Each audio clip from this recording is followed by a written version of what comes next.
great mission statements die on the vine without being nurtured. Say that again. Great mission statements die on the vine without being nurtured. Think of it like a tree. Right? If you're planting a tree, in the very beginning, there's a lot of attention. You need to make sure that the tree gets settled, that you have good roots, and that it is secure. Right? It needs a lot of nutrition. It needs a certain amount of sunlight. It needs a certain amount of shade. It needs to be taken care of. And then as it grows stronger, as it stays longer, as its roots get settled in, it needs a little bit less attention. You still have to pay attention to it, you still have to give it care, but the relationship changes. There's one thing that I learned from working with special agents, and there's one thing that I learned from working in the 82nd Airborne Division, and that is hammering down the fundamentals is absolutely critical for mission success. It's not about having the fanciest tools. It's not about having the latest breaking technology. It's about how fast can you reload that magazine. It's about how fast can you correct a malfunction in that weapon.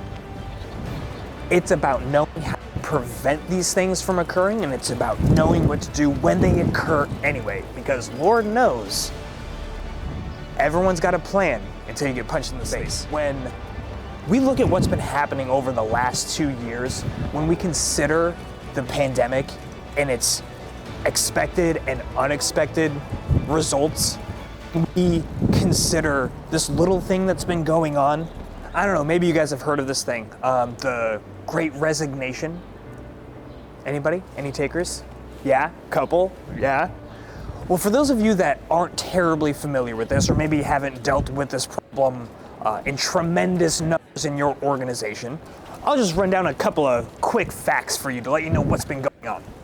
November 2021, we saw our peak, the highest number of resignations in the United States ever.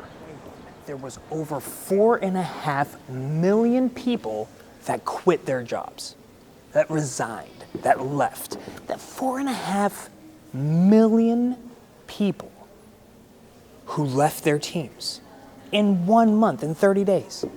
But don't worry, here's the beautiful thing. We've had some data since then, right? We look at December, and we dropped down to 4.3 million. Okay, not great, but it's moving in the right direction. We get to January, we drop down to 4.2. This is still positive movement, right? But then pesky February shows up. Oh, February with your 28 days.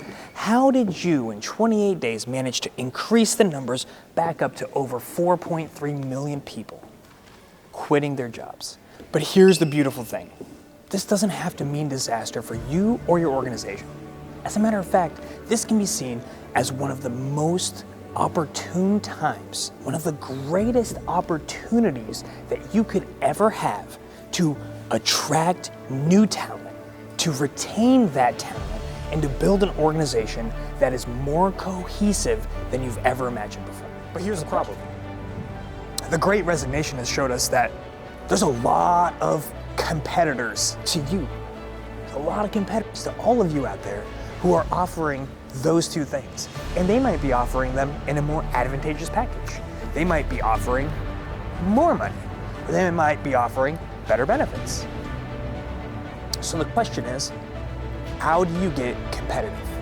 You get competitive by going back to Maslow's hierarchy, figuring out what that next thing is that they're looking for. They're looking for a sense of belonging. Are you creating a community that they want to be a part of? You, all of you, everyone here can find themselves on the right side of the Great Resignation.